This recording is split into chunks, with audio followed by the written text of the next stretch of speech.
It's midday and we've had some success. Adam moved us to another location and Colin decided to switch tactics and flies, which resulted in immediate action.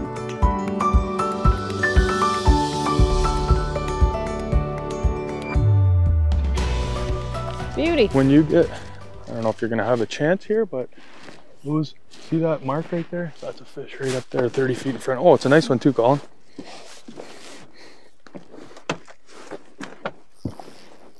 Ooh, beauty.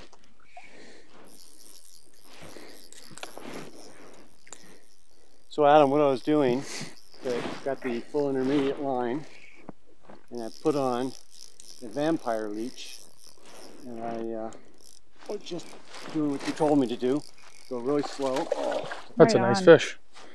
So I'm going to get out of the way here and sit back.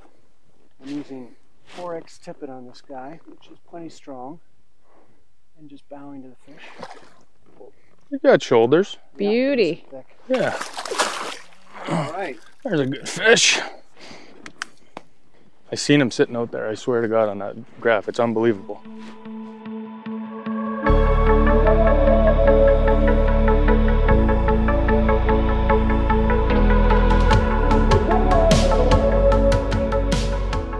The setup Colin is using is an intermediate fly line with an 8-foot leader to which he has attached a 2-fly rig. The first fly is a weighted vampire leech. Then, 18 inches behind, he has a floating vampire leech. This setup glides near the bottom slowly and seems to be ideal for the conditions.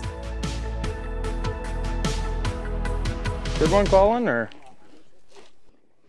Because I saw your line just go to the left. The little the end of your fly line kind of went. Oh, you got the back one, just like you said. Yeah, tail gunner. Well, he wasn't ready yet. He wanted to take a stab at him, even though he's not really big.